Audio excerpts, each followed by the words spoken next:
going live either way.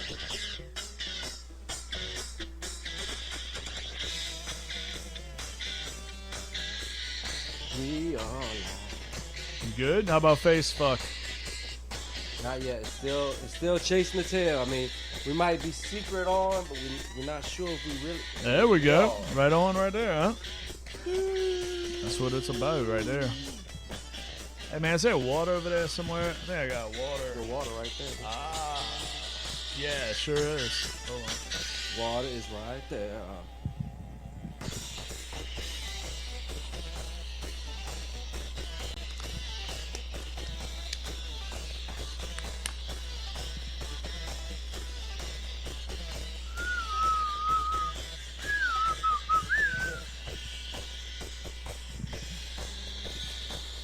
Ready to rock, man, or what? Oh, you gotta go my way. Let's do this. It's a guy that's friends with the most well-known trash man in the greater New Orleans and Chalmette area. I'll tell you one thing, man. He's going to be playing Jazz Fest this year, 2020, at the fairgrounds. That's a really nice coaster you have. Oh, yeah, it's pretty awesome. The coaster you have is really nice. I like it. It's pretty awesome. I'm not sure the folks at home can see that. All right, talk to the people, man. I got to do some tagging. All right, well, we're at it, y'all. On a Friday night, Pels and Nuggets going down in the blender, downtown NOLA. It's a close game. Last time I looked, Pels were down 2, middle of the third quarter. Zion, I think it was 15 points in 16 minutes of action last time I checked the line.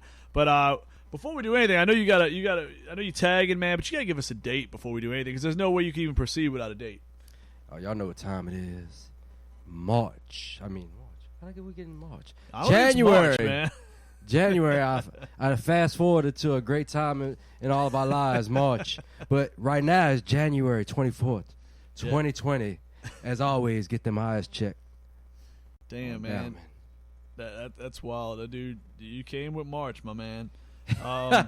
Pretty awesome. But, see, what happened was I messed up.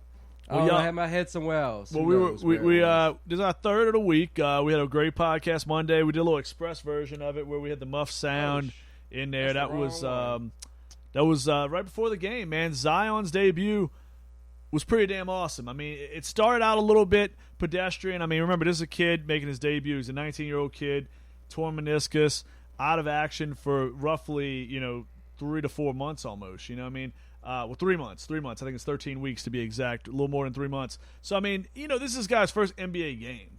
It's like, imagine going to a new job and starting and having to get integrated. I mean, I understand, he's been playing basketball his whole life, but this is the NBA. He played 1 year at Duke, dominated, but this is the NBA. And you're going against the best coach of all time. Maybe that's not the best roster they've had, but that's still a decent fringe playoff team.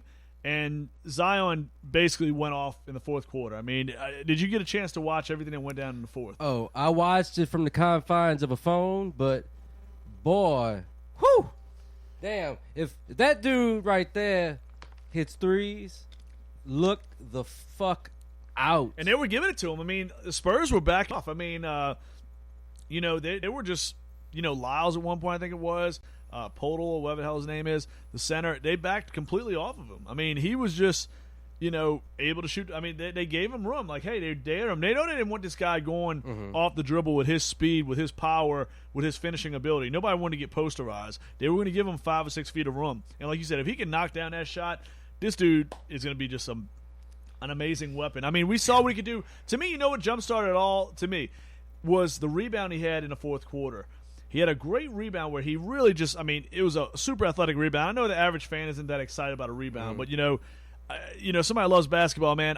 That rebound was pretty epic the way he went up and grabbed it. Then he hit a nice outlet pass, got the assist on the same play, basically.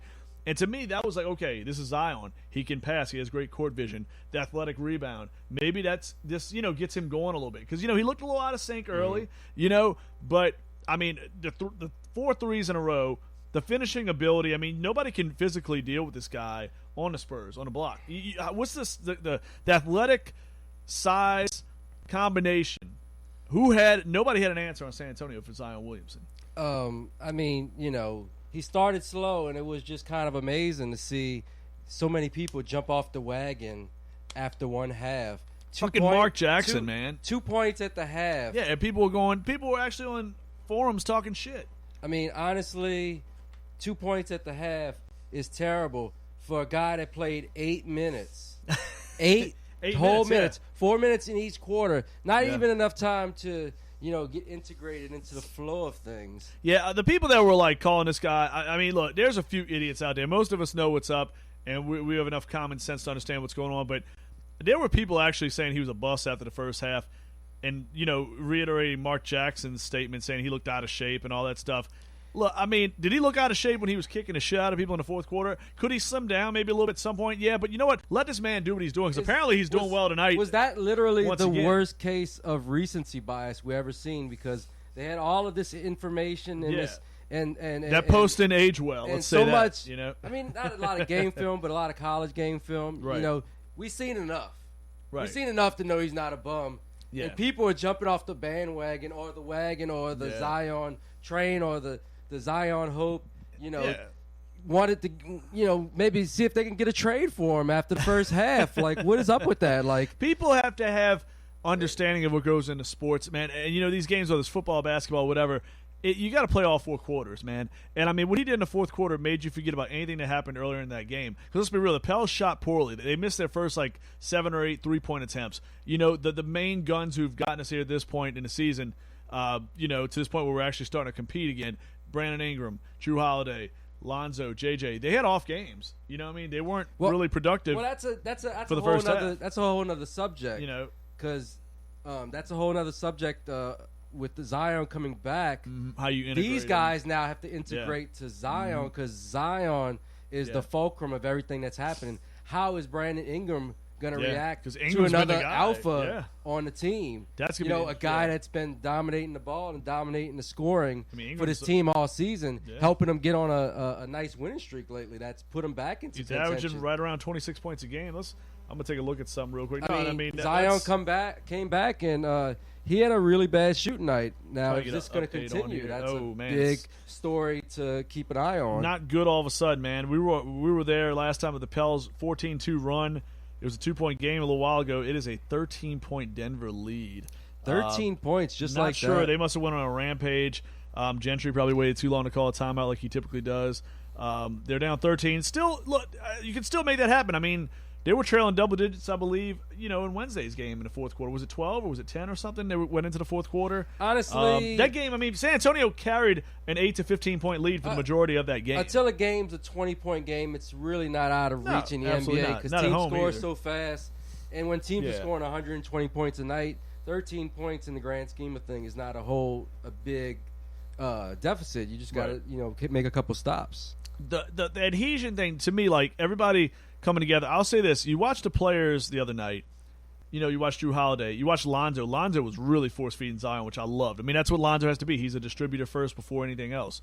And I really liked the way that the other players – I mean, you know what I'm saying? It wasn't like, oh, this guy's about all this hype. We're going to he's had to earn his keep. And that's fine. Every rookie does have to earn it. But, man, they were making a point, especially once he got hot in the fourth quarter. It was, hey, Zion, this is all you, man. Go ahead and take over. Do your thing. This is your stage now.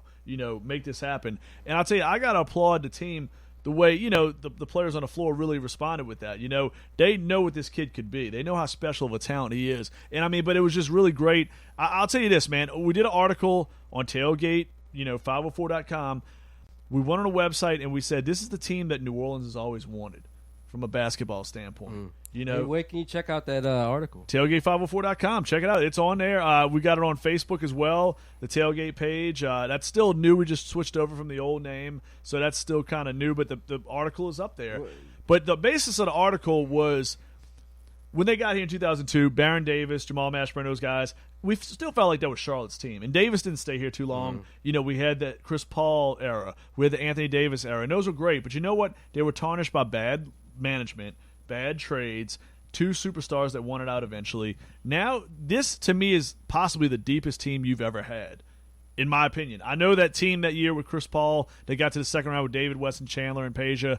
I think this is a better roster top to bottom. And not only that, they are poised to make a move if a superstar, much like an Anthony Davis, or a star that they can pair with Zion, with absolutely. Brandon Ingram. See, David Ingram, like you said, David Griffin had a plan, but you can alter that plan based on what you're doing right now. if you keep winning basketball games, that plan could have said, hey, we're going to rebuild this thing slowly from the ground up for the next 2 or 3 years, which you could see he set the premise for with the trades that he's made with the Lakers. I mean, he got all the additional draft picks. He traded down, he had that 4th pick, traded down to get the extra pick in his past draft to get Jackson Hayes and Nickeil Alexander-Walker. So he had the long-term plan in mind. But like you said, now with all these draft picks and all this young capital, you could go get that next disgruntled player. Say, shit, I want to play next to Zion. What?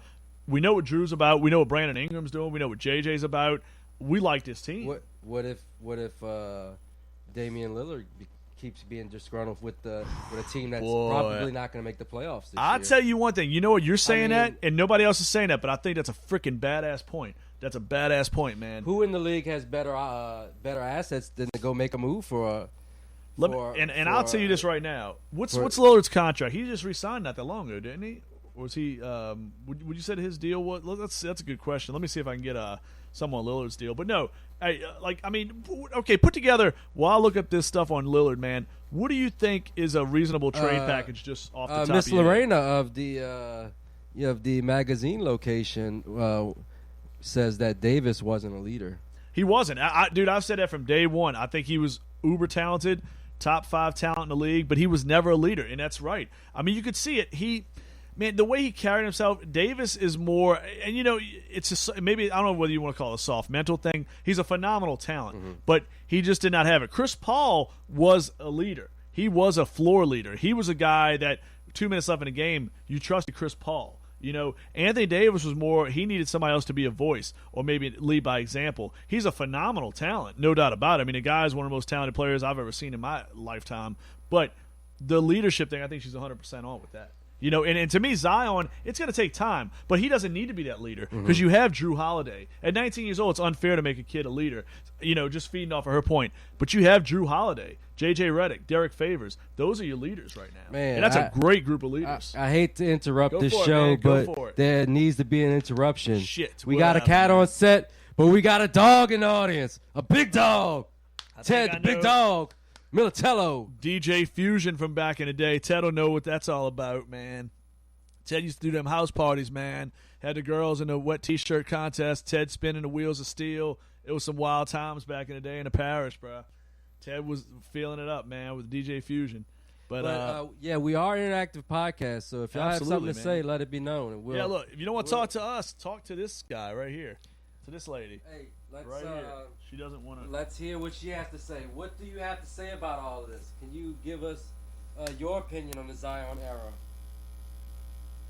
She said all. She said everything that needed to be said right there. Yeah. She said it all. It's like Forrest Gump. But hey, man, look, dude. To me, my thing is this: this kid is going to be special, man. We talked about it before that game about this is bigger than Reggie Bush to me. Let me ask you a question. Go for it. Your observations. Did Brandon Ingram struggle with Zion coming back 6 of 22 from the floor? I think a lot, but to me, a lot of it was just first half. They shot real poorly. He didn't play a lot in the first half. Like you said, 8 minutes? But they did not have a good rhythm. San Antonio, we never responded well to the switches on defense. They were switching a ton on offense, and we just never got. I mean, a bunch of handoff plays. We never did figure that out.